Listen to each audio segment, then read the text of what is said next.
Kok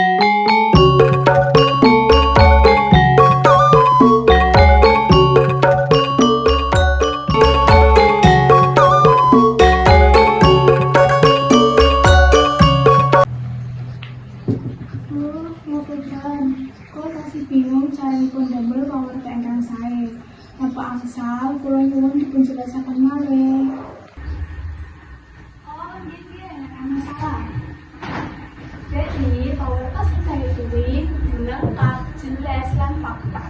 Nalika nulis pawarta, kuwi kudu sesuai kenyataan ora yang dikarang sekarepe dhewe. Lan pawarta tersebut kudu iso jawab pertanyaan kaya apa, sapa, kapan, ngendi, kenapa, lan kepiye sing biasane kuwi disebut timbang wis siji. Oh, dados umpamanipun enten pawarta banjir. Kula kedah nyebutaken sinten mawon ingkang terlibat, punapa saged kelampahan, wonten ing pundi, kapan, punapa saged kedados, lan kados pundi kahananipun Ibu. Dia luar salah. Nek berita banjir kuwi sampean kudu jelasake kabeh kanthi jelas. Supaya apa? Supaya pamaos saged langsung memahami apa sing kedados.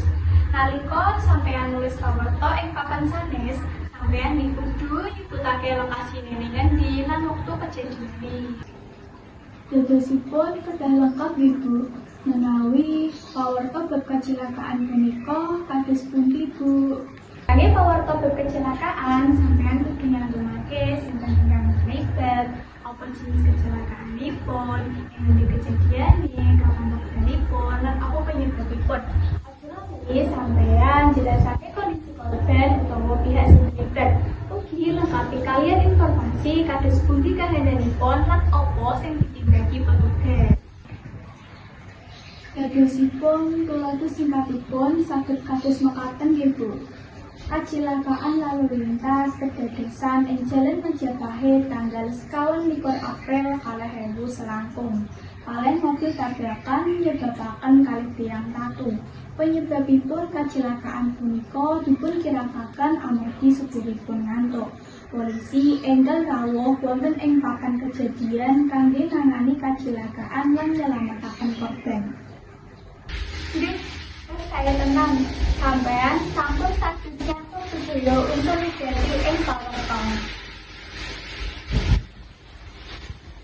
Matur nuwun sanget Ibu, kula dados langkung mangertos menawi pawarta ingkang ringan, kados pawarta selebriti, punapa cara nulisipun sami. Nggih, sami. Nanging kangge pawarta selebriti, biasane kuwi luwih fokus dalam kehidupan pribadi utawa kegiatan sing dilampahi. Nanging ikuti jelas nomor kabeh. Oh, ngoten nggih Bu. Dados intinipun nalika nulis pawarta, kita kedah nyampaiaken informasi kanthi lengkap, jelas lan fakta Ibu. Matur nuwun sanget Ibu atas penjelasanipun. Nggih, sami-sami. Ana pertanyaan lain sing